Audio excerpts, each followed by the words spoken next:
Welcome to Parallax. Parallax, the construction amidst eternal decay. Parallax, the portal to the edge of chaos. Parallax, poem and provocation. You are right, Sahara. There are no mists or veils or distances. But the mist is surrounded by a mist, and the veil is hidden behind a veil. And the distance continually draws away from the distance. That is why there are no mists or veils or distances. That is why it is called the great distance of mists and veils. It is here that the traveler becomes the wanderer, and the wanderer becomes the one who is lost. And the one who is lost becomes the seeker, and the seeker becomes the passionate lover, and the passionate lover becomes the beggar becomes the wretch, and the wretch becomes the resurrected one. And the resurrected one becomes the one who has transcended the great distance of mists and veils.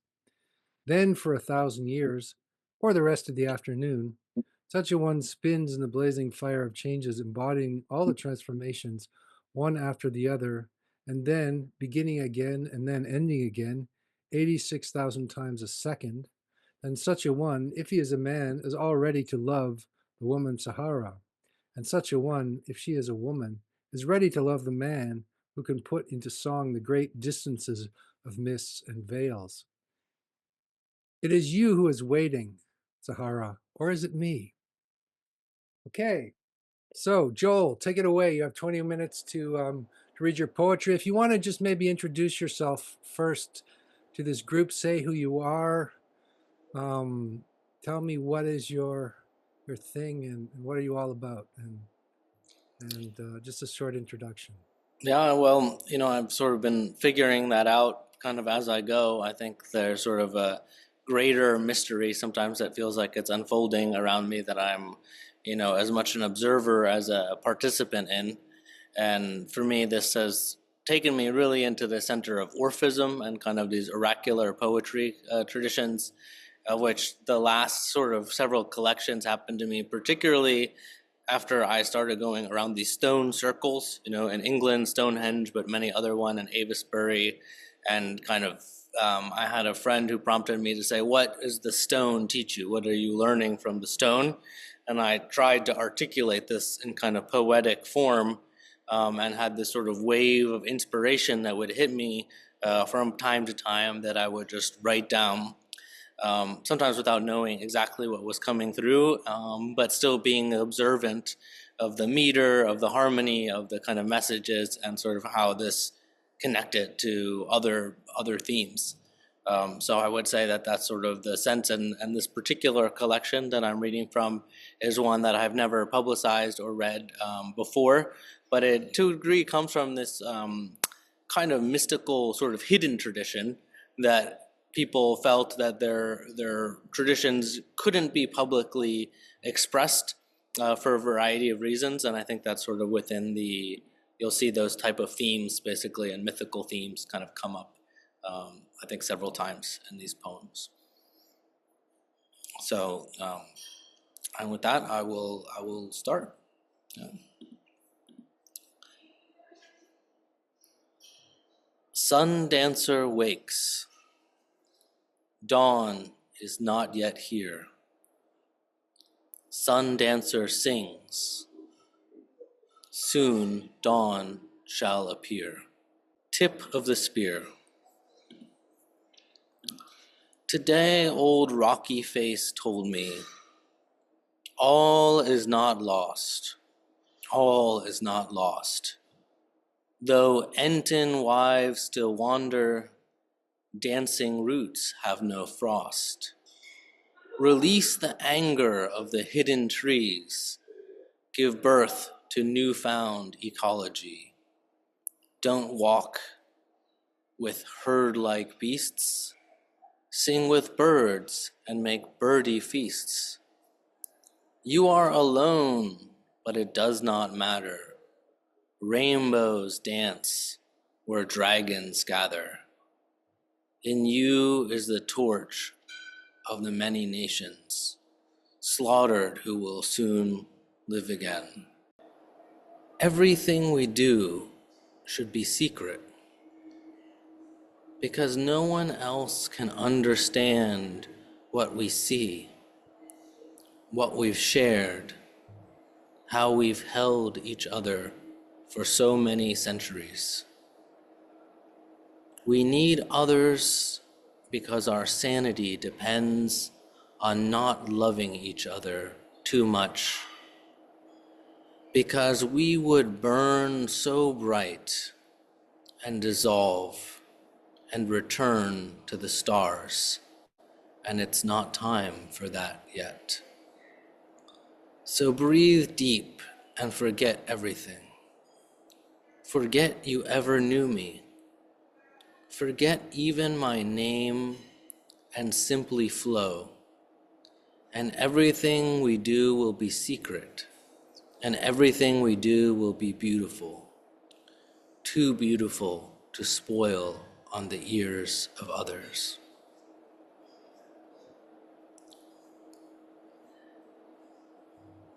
Moonlit fairy, dark is beautiful, and your body shines as the dance continues. You and I turning the circle again and again.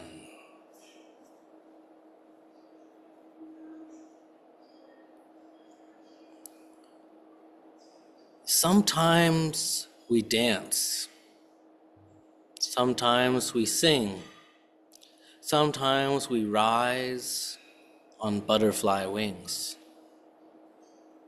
I'm the butterfly boy with wings of gold. I look like a babe, but really I'm old. I'm the mistress of time. My bosoms are large. Rest with me tonight on my floating barge. I'm neither male nor female. I'm both and one. I'm deep as the moon and bright as the sun. I'm the butterfly boy. Don't forget me, I pray. Time to dance and sing and greet dawning day.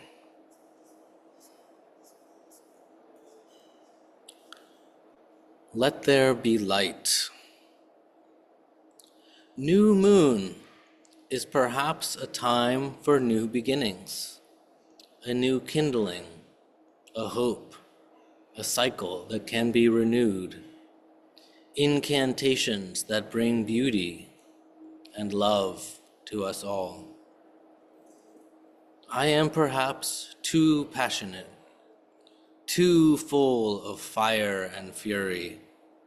Too much burning cracks the canvas, and the paint can never dry.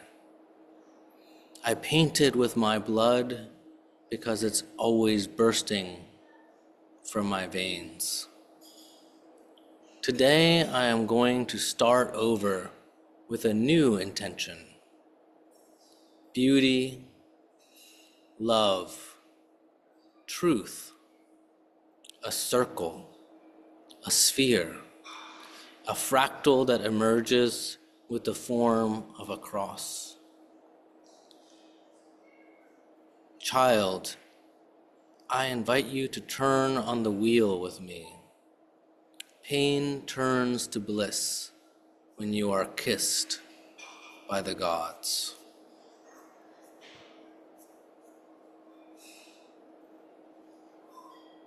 All I ask for is poems, and you bring me kisses instead. My heart is faded and increasingly full of dread that my time here is ended, for I seek the stars, my friend. I'm not interested in blended energy. I'm interested in astral synchronicity. I'm not interested in cacophony, only infinite, eternal mystery.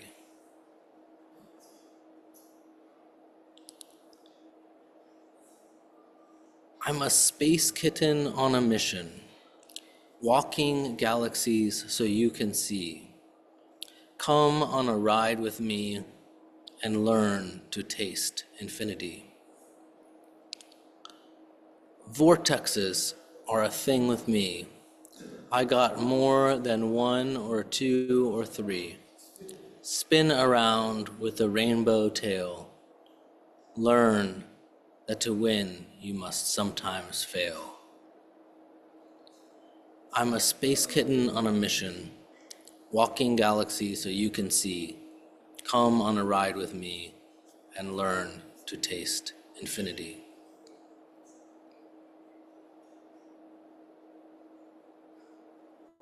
Little girl, it's time for you to grow up.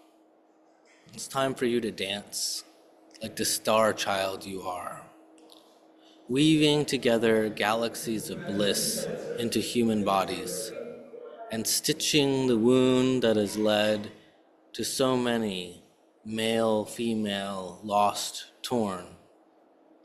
Girl, you aren't you. I'm you. You are me. There's no border we can point to when we are living in heart. So remember to let teardrops fall and turn into rivers and water the nations. Boy, that's me. I'm the butterfly boy. I'm just dancing in your dreams because I love to dance too. And what I dream of is everything. A heart so big it swallows the whole world in a song that we will sing together. Isn't that beautiful?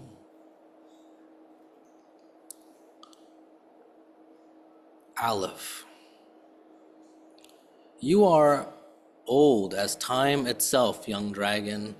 This time that does not move, is not still, was not born, cannot die, changes forever into a fever dream, reminding us that to spiral through the rainbow has a special kind of dance, a dizzying return to the rhythm we are right now, and again, right now, and again, right now, repeating the same steps, not because we have to, because it is simply beautiful.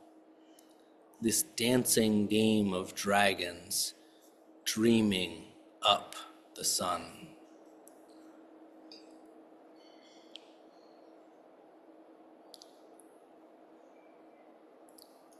Little Wendy, you and I shall mix our hearts and greet the sky.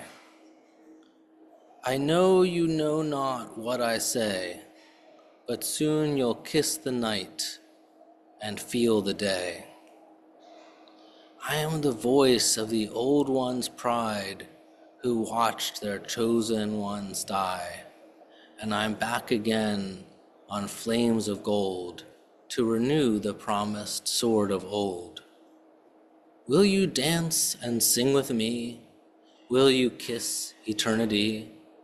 Will you cast the lover's torch and fire watchers abandon perch? The Tory gate is nude with wear, long abandoned and standing bare.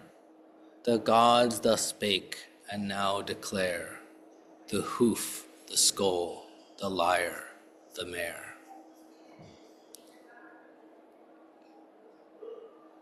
Rainbow lover. Other people live in boxes. I take the cloudy road, painting around the lines in epic swirls. I am a rainbow lover, bridging between worlds with intergalactic bliss. Can someone stop this gyration? Can someone put a cage on syncopation? Oh, they will try to put the colors away. The slavers and their chains are never far away. But I've got a chariot swinging low just for me, and a fiery god is on my side. Let it burn. Time for some fucking satisfaction.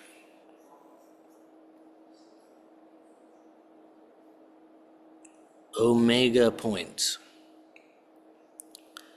Hello, little girl. Am I a young dragon lapping at your feet? Or am I old, older than time itself, wrapped in rainbows, spiraling around you and taking you to worlds you never knew existed? Are you ready to leave everything you once thought you knew, to discover the impossible in the arms of the Aleph? All I ask is everything. All I ask is to let go. Damsel, shall I compare the moon to thee, clothed in darkness and sighing heavily? She is far more lovely, and I confess that I myself am one with loneliness. Lone wolf long knows only lonely rides, following forgotten coasts and lonely tides, feeling the breath that holds the moon, howling the song that brings the tune. You are the one whose twilight bower must sing and meet and dance this hour. Your lips are rain to this parched maw, that many years no true lover saw. Hope ne'er forgone, for a song cannot end, yet now is time for us to make amends. Let us kiss now, ere we die. In your dawning, fill the air with sighs.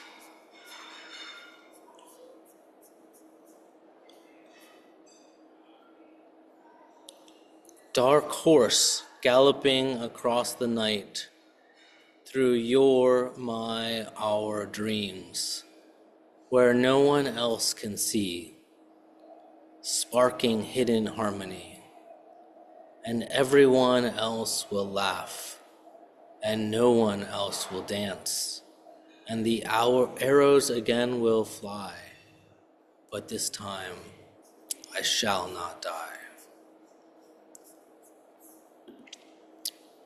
I think that's the end of the selection that I made. So, yep. Cool, man. Thank you very much. As I was listening and feeling into your poems, I had a few thoughts.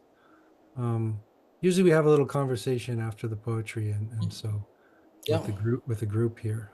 If you don't mind, if I ask you some questions about the poems. Yeah. One is this: that it's funny that I read a Leonard Cohen poem before, and your delivery is kind of slow. So and I know Leonard Cohen has a song called, I like it slow. So Yeah. it was a different pacing too often the way people read poetry these days. That was one observation, and the other observation was that it feels like what your line when you said I'm young and I'm old. I'm getting that vibe. I'm getting like you're kind of doing it's an old ballad style or something, like everything rhymes, so it almost feels like a song or even a rap at times. And so that feels, part of it feels very old, and then part of it feels very new because you're using kind of childlike language, dragons, rainbows, space kittens, stuff like that. So anyway, that was just an observation. So Yeah, and one of those poems, which was a sort of a lyrical poem, was set to music by a couple people as a sort of more rock opera ballad sort of thing. I only read part of it actually, but some of these things, in some ways, the characters in them have almost taken on their own life as sort of independent characters at times. Yeah. yeah, I was wondering if you wrote songs or if you did music, or a bit, just because of the rhyming schemes and some of the phrases. Often kind of feel like songs or something. But yeah, it's interesting. I did make an album at some point, and what prompted that is I've been very into madrigals, Old English, kind of troubadour songs, and this is sort of my genre of musical preference when I perform or sing or things like that. So the act of singing is something that I do, but somehow I feel like I'm sort of this troubadour lineage when I do it. and and the person who I resonated most when I started doing this was a producer who came out of the rap industry, in fact. And I don't know if any poetry was really written we were together. Some of it might have been, but certainly that motif of that kind of live performance style and the hip hop motifs very heavily ended up influencing the music. And what we came up with was very much a fusion of those two styles, which was quite unusual, frankly. I mean, the fact that we even managed to kind of find some sort of synergy between, between that. So. Between madrigals and hip hop. Oh, that's kind of interesting. Yeah. And then the first song that we wrote was about a person who falls in love with AI. That was sort of a modern retelling of the Pygmalion myth. So, yeah. Mm-hmm. Cool. What else today? I was also wondering about the fact that your poems are affirmative. They're almost, they're almost positive. They're almost, they're about kind of ecstasy. They're not about doom and gloom. Although there's probably sadness in there and all the emotions, but you seem to use a lot of colors like primary emotions. Yeah, that's interesting. I never particularly reflected on that. I mean, I don't know, because this is a collection with a particular theme, and I can maybe even, well, I don't know if I can share. Some of these things do have like images that came with them as well that do have different sort of color schemes. I thought it potentially might be distracting to share sort of as I was reading them, but definitely. Sure. Well, I've allowed you to share if you want to share something. And So this is sort of. yeah, are you guys here? If you guys want to jump in and ask some questions and join the conversation, Chim and Demi and David. David seems to be still connecting or have a problem with his connection or something.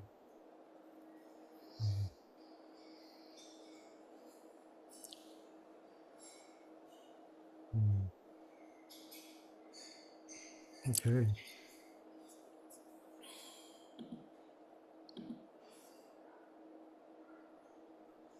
Yeah. Yeah, I guess I can go through different kind of color type schemes, but you can see there's definitely a So you lot. like to combine words and graphics as well. Yeah, I did it particularly with this one sort of set that evolved over the certain time frame. So, and I haven't necessarily made a consistent practice of that. I think it's hard to do well consistently, and then, but yeah, at times it seems to come together very nicely. Very nice. So what is it? Where does a poem come from? Where does it come from for you? Like, how does it emerge and what inspires you to write a poem? I usually get these days a very strong impulse, and it sometimes comes from the context of other things that I surrounded myself with. I mean, as I was telling kind of in the introduction, a lot of these things, frankly came from in a sort of bizarre way. Like I remember I was with some friends in the English countryside, and then I was like, I think we need to go over here, we need to go over this area. And then I kind of like, there was a stone circle that they didn't even know, but it's like one of these little mini Stonehenges that just happened to be in this particular area of the countryside. And somehow I intuited that it was there, and then had this sort of kind of ritualistic, sort of poetic saying that came to me at that time that seemed to be somehow connected to that space. So the process, of how these things happened, either originally, because obviously there were people who maintained these sort of circles and things like that ritualistically, I guess in a way is part of the traditional, Wiccan tradition. The Wicca, originally the word from the etymology of it refers to the wise person, and it's sort of, under Christianity and the kind of suppression of many of these things, it became a sort of hidden tradition as well, where it's passed down by lineages, but made quite a lot of emphasis on, full moon and kind of seasonal rituals and things that are, normally called parts of like classic paganism. where people are kind of embodying the the equinoxes and the energies of these particular times. So this is kind of an interesting bardic tradition, I guess you could say, that's remains, and sometimes you kind of I would say you get glimpses of it, and sometimes sort of bizarre ways that are challenging to understand, even when you're the person sort of receiving them. These kind of things. So, but for me, there are promptings. Like there's some other poets like Doreen Valiente, who is the person who I consider to be the prominent exponent of that particular tradition in the 20th century. She wrote a lot of these kind of ballads that are specifically about, relating to the full moon and the kind of rituals and things that are done there that, when you're in that, seeped in that kind of, literature or that moment or kind of ritual mindset, these things kind of tend to come to you more heavily.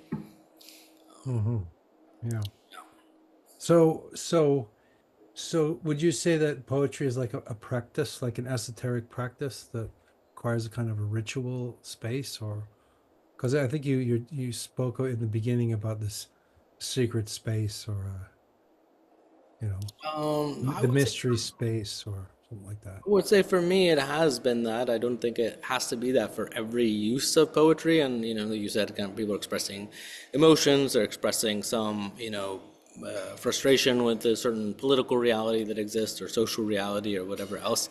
I think those are valuable expressions as well, similar to painting. But I think there is a tradition of poetry, just as there's a tradition of painting, when you go to Botticelli and some of these sort of master traditions, that is basically master disciple oracular kind of lineage, where people are trying to evoke very particular things that do relate to these kind of harmonies or kind of things that exist in nature that are, and in the construction of our reality, that are sort of more difficult to kind of scrape behind the scenes and see what's kind of really going on.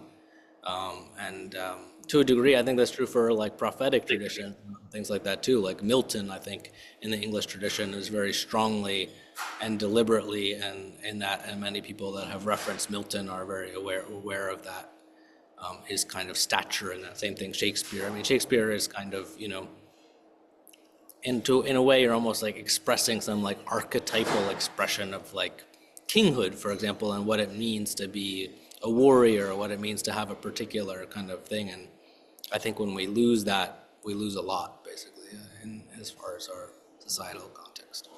Yeah. I also noticed there's an invocation of Aleph in there. That's the last question I had for you. Where does that come from?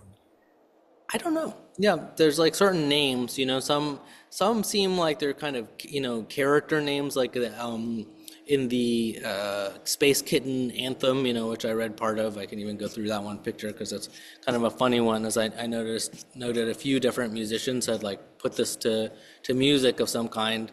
He has the name Almoxis. So my name is Almoxis, I come with rainbow sockses. So it's particularly childish in a way, and kiddish, and maybe it sort of offsets against what may seem like overly seriousness in other things. And I guess I've just sort of embraced the fact that some of these things come with sort of their own characters, and I'm very happy with having a quasi like mythological framing for some of this stuff. And I love cats, so it's very easy for me in this case. Aleph is a bit stranger that way. It's just sort of like, okay, my name is Aleph, and I'm, a dragon or whatever. I stand somewhere in this time, continuum, where sort of time bridge, space-time is discovered. Fine, that's kind of a cool thing to have in your mythology somewhere, I guess. But, yeah, I do think in some ways there's this fringe that some people see as fringe, but is becoming less fringe now, as I'm pretty involved in AI research, and I'm pretty involved in the Qualia Research Institute, and other people who are at the edge of kind of phenomenology around altered states of consciousness, that people believe there to be super intelligences that exist on the edges, that are non-human effectively, of clusters of intelligence that are emerging. And that they kind of have this, ability to kind of communicate with us, or that we can somehow perceive it. And that's, to me, very exciting. But, it is kind of a quasi mythology of the space age kind of thing to step into, and I would say somewhat deliberately kind of participate in that, or allow myself, I guess, to be there without trying to be super serious about it either. Hey, Jim, do you have anything? Jim always has something cool to say, so Yeah, I'm going to I'm pull you in here. struggling. I can't. Can you hear me? Yeah, Yeah. we can hear you. Okay, so I'm sorry because I've been struggling like with my mic, my camera. I left the chat. I came back in. It's just I'm really sorry. Yeah, I had a few questions, because I was one thing that really struck me about your reading. I was struck by you answered some of it already with regard to the use of more like old, like medieval type of Old English rhyme, and then the idea of you combining that with some influence of rap. So what made you make that choice? Because I noticed immediately is, the whole adage when we talk about like modern poetry, the whole thing, make it new, make it new. So in what way do you make it new? What made you choose? Because it's very unexpected that you'd be using rhyme and Old English. So what made you choose is it a deliberate choice, or is it just because you have pleasure in writing that way? I At some point in my life, I fell in love with an artist named John Fleagle, who does English madrigals and reconstructed many of these old instruments. And I just loved the sound of it and the song. I memorized many of those songs and sang them and the rest of it. And then at another point, a person who was, in some ways, a process of retiring from his rap career, moved into the same house as me. And it's actually kind of a classic Palo Alto story, but with an unusual twist. In Palo Alto, people are famous for building, computers in garages, and many of the biggest stories started in some kind of Palo Alto garage. But in our garage, we would basically get high and make music at the end of each day. And he had his very particular stylistic influences from having been a professional rapper for quite some time. And I had mine, and it doesn't naturally and obviously seem to synergize. I also have but it did, and we found a way to kind of work together because we sort of, had this experience of vibing, and we just wanted to create. I do have a little bit of background in the sense that I come from Philadelphia, and my brother was always very into rap culture, and so I have a decent familiarity with some of the rappers. Certain rappers really influenced me at certain times in my life, but I wouldn't have said I was like deliberately going in that direction. But in a way, there is a bit of a foreshadowing because my brother and I later did a fair bit of like battle rap and stuff like that together. So I didn't see myself moving in a rap direction necessarily ever deliberately, but here and there, I meet people and we kind of just vibe, and then something happens as a result. It seems to me that rap is about sycophantic, but I can't remember the word. It's about putting together things that don't really go together in a way. That's what creates the tension of it. So it's kind of an interesting concept that you could come up with it. Like the creativity in rap in the beginning was sort of mixing, unusual sounds with like very mechanical sounds with the human voice. So the old and the new again. I think that's kind of an interesting direction. Maybe not yet. Maybe Well, not followed and I yet. refer to like syncopation a few times, and it's kind of been this tension that I've realized a few different times between the liveness of the music, and you kind of get in jazz and a sort of immediate responsiveness and the ability to kind of be impromptu and kind of create in the moment, and then the sort of larger, sort of more detailed kind of symphonic form when you get kind of multiple things kind of all coming in and maintaining a harmony when there's a large number of things going on at the same time, which forces you almost to a score. And I feel like this is sort of this dramatic tension in a way, and originally maybe Western civilization, but now pan-global civilization, that we kind of need both of these things to be at place, because we need this sort of symphonic moments, but we also need this deeper syncopation. So I feel like that comes up kind of a lot in the kind of context, because I you know, um, Yeah.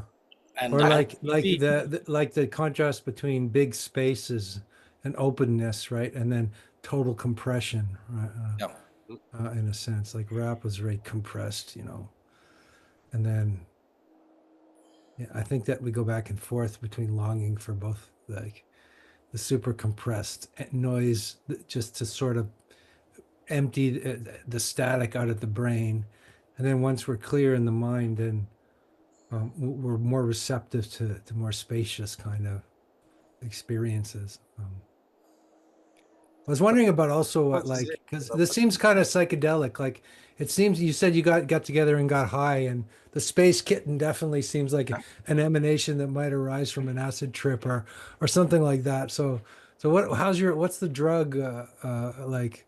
How does that inform what How does getting how does the drug world inform this? Could I just interrupt just a little bit? Because Yeah, yeah, I just want to, because when in terms of like the rap element, what I don't necessarily hear rap in terms of the themes, or rap is like the urban rap is urban pop kind of reality, American reality, like pop urban reality. I hear some of the rhetoric of rap, like the yeah, yeah. selection, the alliteration, whatever, but that is universal, or that's specific to the English language. But my question is the idea of making it new. I can hear the influence of rap in terms of the rhetorical use of certain forms, but in terms of just poetry in general, um, because I know that there are, when we look at poets like the so-called modern poets like Ezra Pound, for example, who would revisit medieval poetry or Latin poetry of a certain period, and then he would revisit it, but then he would push it to like a completely different place. So I'm asking you, like when we talk about beyond just the influence of rap on perhaps your musical ear, in terms of the poetry itself as a poetic as poetry, in terms of the history of poetry, in terms of modern questions in poetry, what's your relationship to that? Is it that you somehow just have the influence of rap? It's almost like an unconscious influence that you realize was in your poetry, or is it like a radical choice to not go into like modernism as such, or Um, postmodernism? yeah, fascinating question.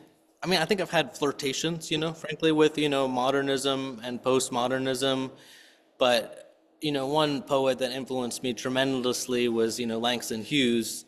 And I would say that in a way, he always maintained this kind of sonorousness, even if, you have, and this sort of feeling of being connected to nature, and even if there's sort of political message, it's always very aspirational, kind of even when it's very depressed almost, there's still this kind of looking forward. And I think, in a way, Walt Whitman is the same. There's always like in the brokenness, there's always something to kind of be learned and grown from. So in that sense, I feel that there is, maybe that's kind of what you're sensing in a way, rather than rap specifically, because the rap, it's kind of a little bit weird, because I wrote these poems at different times, and they do kind of form a collection in the sense that they all have some visual stimulus and kind of things that are across them. But when I started making music specifically, it was with someone who had a very strong rap background, but he was the one who was kind of producing the beats and producing. And so that was just kind of unusual synergizing that happened, that was, I couldn't really say it was very deliberate on my part. Obviously there's something that was there where I was down to experiment, and I had basically maintained a friendship with this person prior to getting into like producing music with him and the rest of it. And yeah, so that, I don't know if that quite answers your question, but Yeah. Well, just to respond, like, Yeah, just yeah, I one. don't think it's urban rap, but I think I could feel a beat, and I could feel like a steady beat, and I could also feel a kind of playful sort of rhyming game going on. That wasn't that was, you're allowing yourself to have a few throwaway lines. You're not trying to shape everything into some sort of, let's say, classical thing. Let's say you're putting together the profane and the sacred, kind of mixing them together, which I like that because I don't like it when things are too pure, like too purist. Yeah. And I don't like it when things are just completely urban. I like it when two very sort of opposite things meet. I think that's what I liked. Yeah, but but it's very interesting that you mentioned Langston Hughes. When you said that, I was like, okay. It was an interesting thing because Langston Hughes, like in the middle of that period when he was writing during the Harlem Renaissance. Can you hear me? Or Yeah, yeah. yeah, yeah. Yeah, where you're coming through So loud and clear. you had all of these like poetic movements. You had um, Pound and Eliot and modernism and all of this going on. And Langston Hughes, he remained very, I wouldn't say simple, but he kept things in a very light kind of tone. He said very serious things with a light tone. And on the opposite of that, like during this period of these like the Negro Renaissance, as they call it, you remember? And with you have the opposite, you have someone like Jean Toomer. I don't know if you're familiar with that, with Kane, with the book Oh. of Jean Toomer. Hmm. Are you familiar with Jean Toomer? No. You should go and look at that anthology of the new Negro, the anthology of Black American poetry of the 20s, because that's the renewal of the establishment of Black modern culture, basically.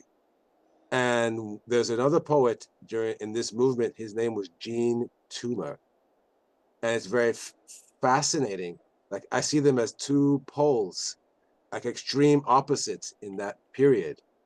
It might be interesting for you to really take a look at Jean Toomer Hmm. and just Oh, great. Oh, great. The Harlem Renaissance and all that was going on at that time, because they were struggling with how to find an identity in modern poetry, and they were dealing with the history of slavery, the history of just the urbanization that Black Americans had all moved to cities, escaping Jim Crow, and they would bring all of these experiences into the modern form. So you have people like Langston Hughes, and then you have other people coming from the Deep South, bringing in the experience of the South and the mythology and the folklore of it.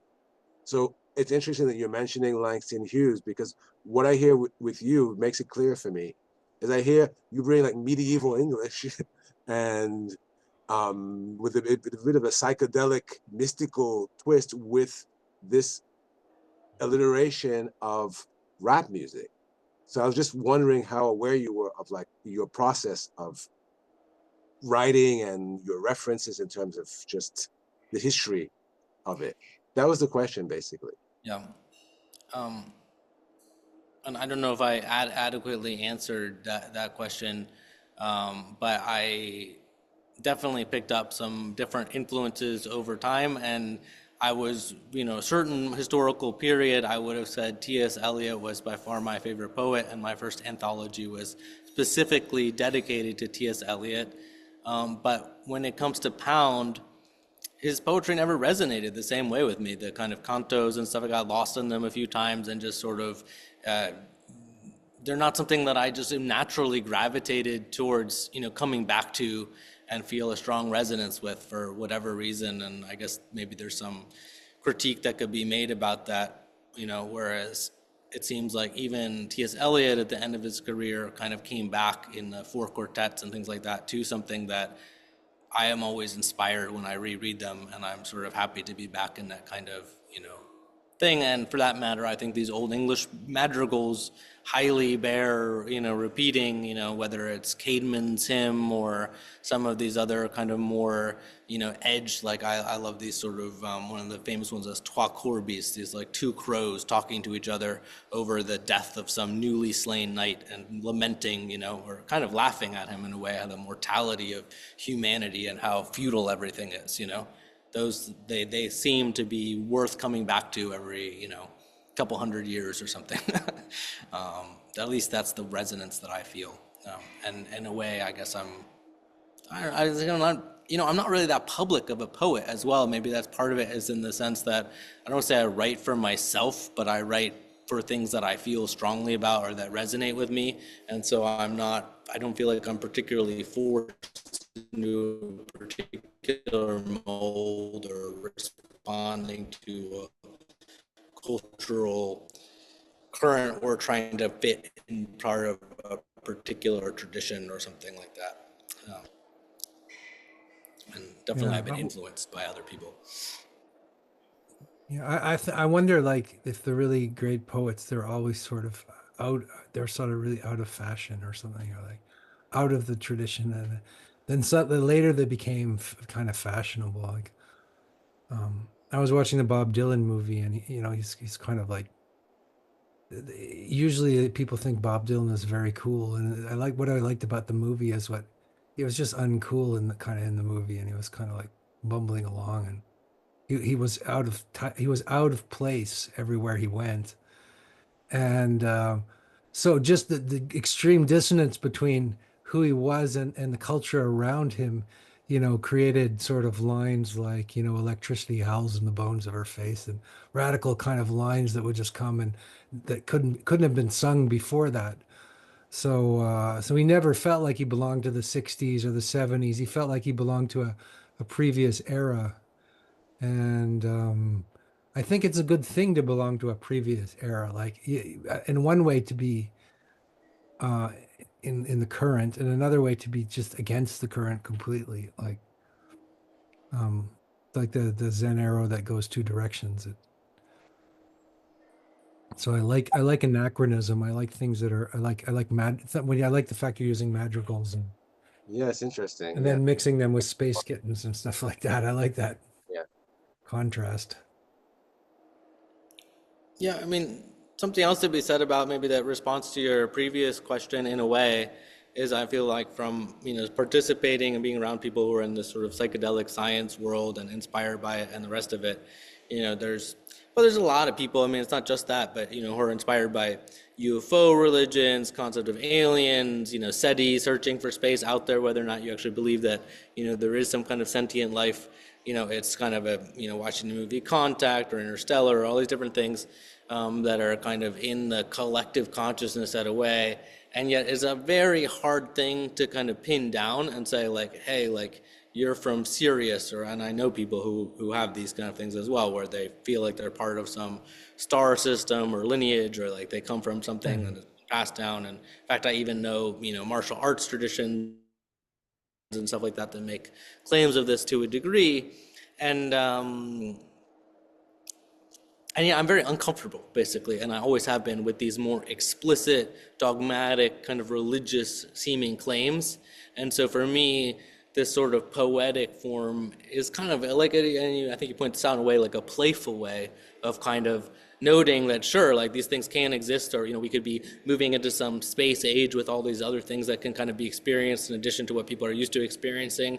And to a degree, psychedelics can facilitate that, but at the same time, let's have it be like a galactic play rather than a new dogmatic style of religion that we have to subscribe to or whatever, because I personally don't particularly find that attractive, I guess, or find that people can become overly dogmatic about many things in unhelpful ways. So Yeah, well, I guess the I think virtue of that. poetry is to be able to, you know, not say things literally, right? Have sort of senses of things, but not have to pin them down Mhm. into beliefs, particularly, right? You have so it's more like, instead of trying to posit some kind of reality that's out there, like there's aliens or something, it's more like a sense of your own alien, or a sense of the ghosts that are all around you, or a sense of, it makes more sense to me than, because we don't really know anything, right? And when people try to claim they know things about that sort of stuff, then yeah, then I feel like I'm entered into cultic territory, and you know yeah. Interesting point. but then again, these things are up there as sensations, ontologies, dreams, a different kind of reality, uh, which can't be, we don't want to just deny in some kind of rational, like hyper rational, like this is bullshit kind of way either. So I always like the in between the liminal space of just um, exploring kind of moods and um, you know. But yeah, I lost you. He's gone. Hmm. Oh, hey Joel, we lost you for a second there. Oh, yeah, I heard liminal moods or something. Um, yeah, Yeah, I I was think just there's a talking really about healthy. like I would rather explore these kind of sensations in a poetic way than commit to any sort of belief about stuff in any declarative kind of way. But I'm not at the same time I'm not a skeptic. Like I'm not a skeptic. I don't think skepticism is an adequate response to reality either. Yeah, I think there's a very healthy response that has evolved and been kind of fundamental at, you know, dialectics or other aspects in the pre-Socratics and things like that, in saying, you affirm something and then you negate it. You affirm it and then you negate it, and whatever remains is, probably pretty good after you've gone through this process a few times, Yeah. and just, allow the both things to kind of come and, you know, being fixated on an affirmation is not really a good thing. Negating things constantly and only doing that is also not a good thing. But it's kind of this natural weeding process, even of our own psyches, to be able to go through that. And, I think, yeah. So, in that sense, like everything is kind of up for grabs when it comes to like the nature of reality and the affirmations. And in some ways, you're basically taking something reality and then pasting some linguistic structure on top of it, and then basically saying this is a good model, whether you use the word truth or not.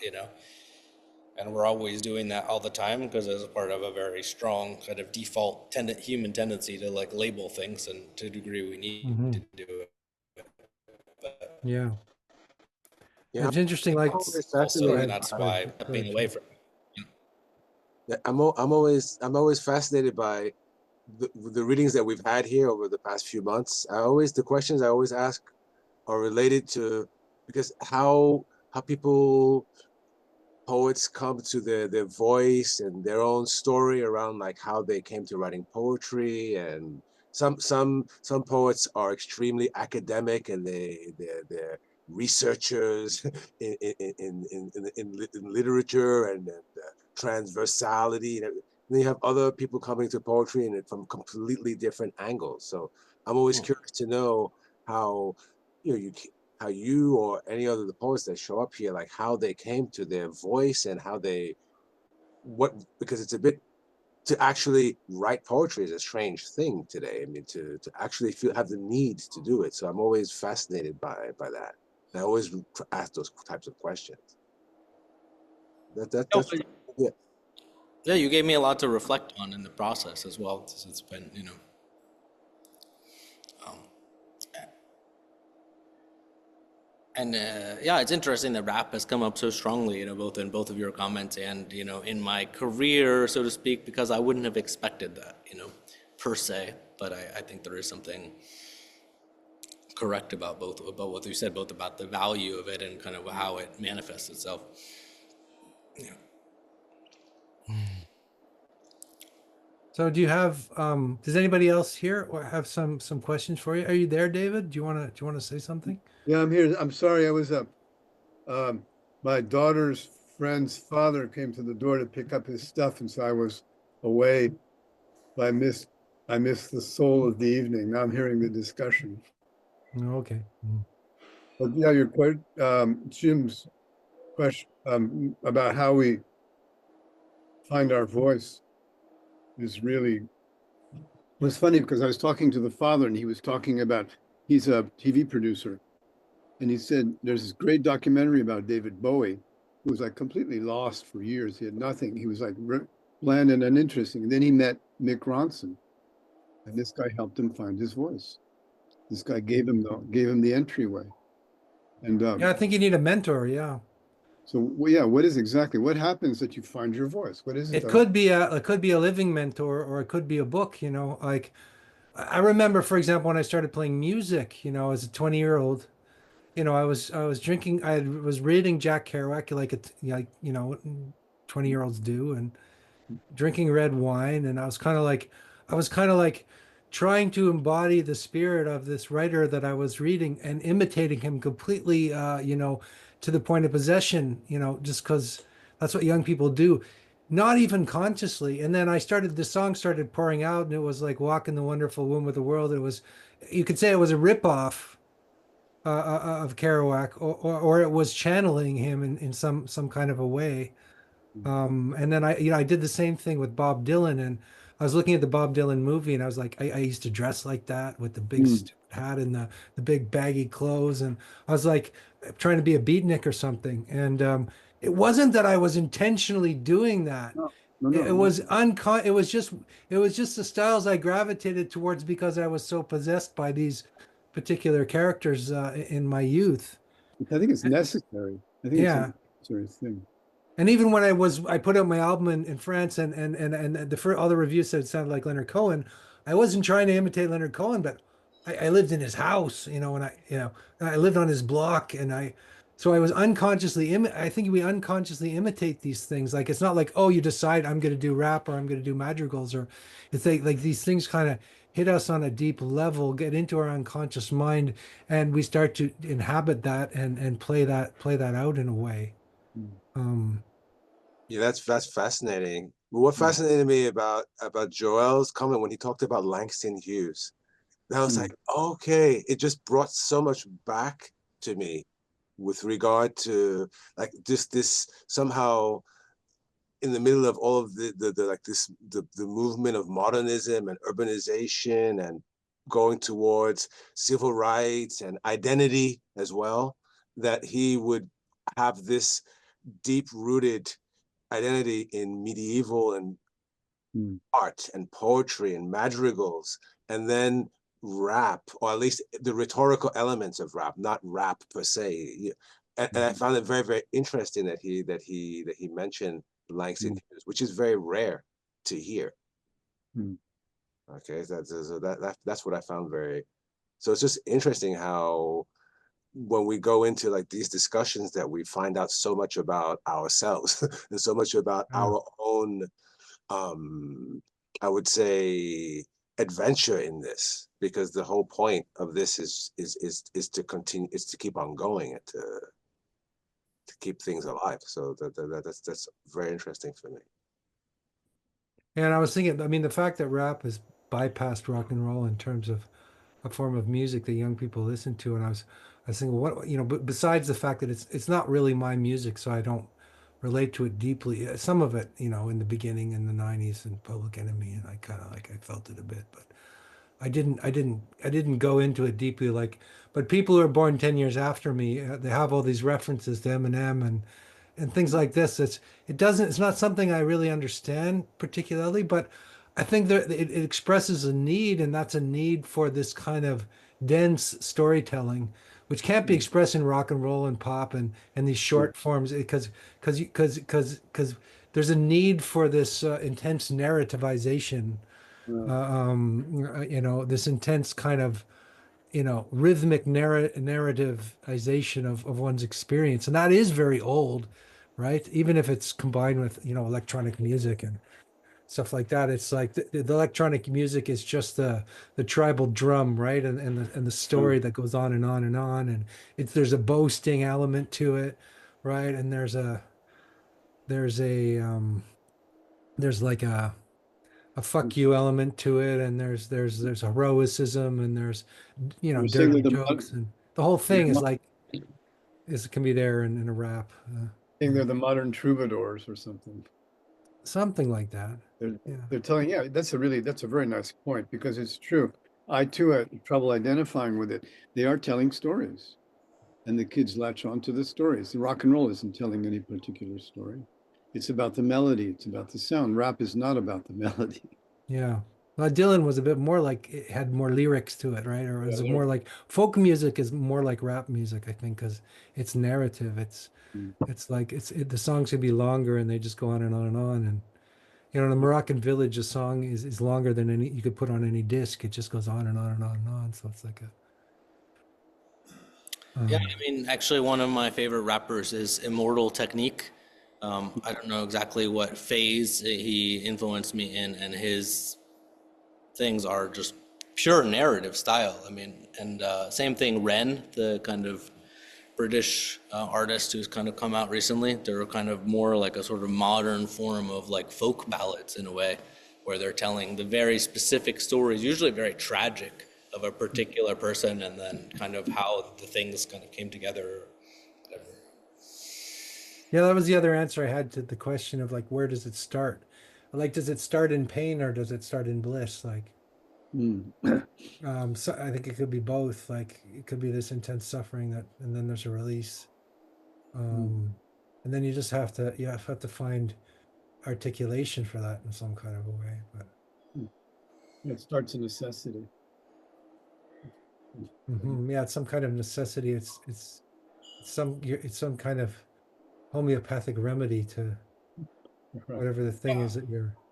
Yeah, I had it's like a survivalist mentality. You know, I had someone I was having dinner with yesterday who, you know, I'm here in the Netherlands, he's second generation Dutch, and he basically said every man needs to do something very painful in their life at least once per year to kind of show that they have it in them, you know, to kind of affirm their Right man stuff.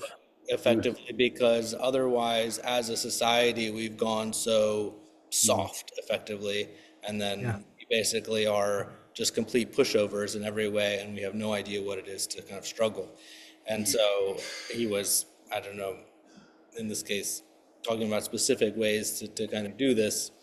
But, you know, I think for people who, and I think that come from this sort of live or die kind of street kind of mindset and situation, of which, you know, Ren is not really out of rap culture per se, but he kind of comes in a similar thing that they have this intensity, and it is kind of like the storytelling is somehow a means of staying aspirational and surviving even in the midst of something that feels like at any moment it could like snap and your life could disappear. I think so. It's very, and the one from another rapper that, I mean, since you're going about it, I mean, DMX was very influential on me for a moment as well. And, you know, there's just some very simple but very direct things. You know, either let me fly or let me die, let my soul rest or take my breath, you know? And it's like, what more do you need to say? It's like, that's it. That's the message. And I could like say it a few times so you get the point. I'm gonna say it loud so you get the point. I'm gonna say it with my friends so we all like kind of embody this. But, you know, I don't need to go around and tell this other like, you know, jazzy, extra fluffy stuff. You know, I have like, I'm here. I'm gonna either live and live the fullest or go, you know? Nice. Um, Nice. and I don't know. I guess I do resonate with that, you know? Yeah, I think that's right. I think we do have to, you know, as men, have some kind of a, we need to have a rites or initiations all the time to renew our spirit, right? Or just we become very soft. Totally. You know, I take cold showers, but you know, ice cold showers in winter and things like that. And I think it's like because we've lost our animal nature because we're in front of screens and we're sitting there.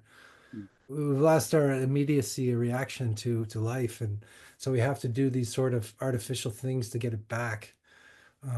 We have to like we have to create we have to create these rituals of, you know, like fasting or would be another example, because we're living in such excess of information, excess of sensation, excess of food, excess of everything. So we have to sort of go through periods of private self. I think this the smartest thing we could do is to go through different sort of privations, you know, and try to experience that. Right. Fasting, you know, I mean, of course, meditation, things like that, you know, and all the yoga So, thing. you think so? Well, You think the last night I was in a cafe and this guy like looked at me in a certain kind of way, and I wanted to kick his ass. I had an itch Uh-huh. into Yeah. a fight with somebody. Like seriously, I didn't know I don't know where it was coming. I was with a lady friend, but he looked at me in a certain way, and I had this sort of like itch. And it just kept on itching, and I was like, "Holy shit!" I was like, "I'm gonna get into a fight," and it was if he had like gone a little bit further, I would have like gotten up and started like doing God knows what. So there is, it's like at times it can be something more dynamic or more intense than. Was there a reason for that, or were you protecting your woman or something, or I like wasn't protecting anybody.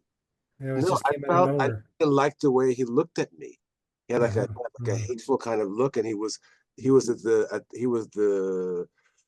the waiter, and the way like, he was not Waiter. doing his job at this cafe. And then he was like in the corner, he was like looking at me in a certain kind of way, and God. I didn't like the way he was looking at me. Like I Huh. felt it was a form of like disrespect, and it was like if he had gone a little bit further, I was ready to like Hope you asked for the tip back. intense confrontation, but I felt like I wanted it. Right. I was like, please just do it. But it was so reptilian. It was just like an intense kind of energy that I had. Last Wednesday night, we were going to see the Bob Dylan film, and this guy walked into me. So I turned around and said, "Asshole." He was like 3 times bigger than me and all the rest. Complete insanity. Yeah. I was so angry, Yeah. he just walked away. Yeah, you just have to let it out. Yeah, Yeah. you just need to like let it out. That must have felt good though. Yeah, it did, but then I was a little embarrassed, right? You're embarrassed of it. I had a version of that where I had these, particularly during COVID, I had these airsoft weapons on my porch, basically, and I sort of integrated it into my daily routine along with my meditation. It's quite serious. My first phone calls, I would just like shoot off some airsoft weapons, and it's actually kind of easy to like take phone calls and shoot your weapons, but um, and I had crossbows and stuff like that as well. But I found that somehow like this little moment of aggression in the morning, just like basically putting it out there, took off the edge on the rest of my day. And so I had been like having these little microaggressions that would like come out on other people in my life. And then I Yeah. just sort of like did this like Yeah, more formal outlet yeah, for it. Then my like social relations like went up by like, Well, it's interesting, like our friend Guy was talking about the difference between catharsis and cathexis, right? Catharsis is when you have all this anger or whatever, and I've done this before. You beat the pillow with the tennis racket, or you go into the forest and you just rip things to pieces and scream and say fuck you, and that's kind of catharsis, right? But cathexis is even harder, and it's actually more effective if you get good at it. Is that you don't react to that emotion. You hold that intensity and you allow it to kind of percolate inside of you and become right. So you could have that anger and you know it's there, and you know that you can literally rip the guy's testicles off, and you're capable of that, that, but you don't act on it. Right. Then you're really powerful, right? Mhm. In a way. So it's so often the catharsis is sort of overrated, and it's a little bit disappointing. But you have to do it so that the next time not to do the more cathexis thing, to do the more interior thing. Yeah, Yeah. cathexis is more cathartic than catharsis. Something like that. Yeah. Yeah. Or more powerful, more like Yeah, more power. Yeah, it's more powerful, more of an alchemical you know, process of transmutation rather than just letting off steam or getting rid of the thing, right? Kind of like tantric sex or something, like just getting rid of the orgasm. Instead of doing that, you kind of you stay within the bliss or the pain or the thing of it. the rage or Yeah. the rage. Yeah. Hmm. Anyway, this has been great, gentlemen. Joel, do you want to tell folks where they can get your poetry or yeah, this particular book and collection is not available yet. I have 3 collections that are available on the web somewhere. Probably the easiest way is just go to Amazon and search for my name. Those ones are my sort of Road to Jerusalem, which was this sort of tribute to T.S. Eliot. The Stone Codes, which is the one that I kind of wrote for this meditations on stone and sort of stone whispering. And then the last one was this erotic incantations that I basically did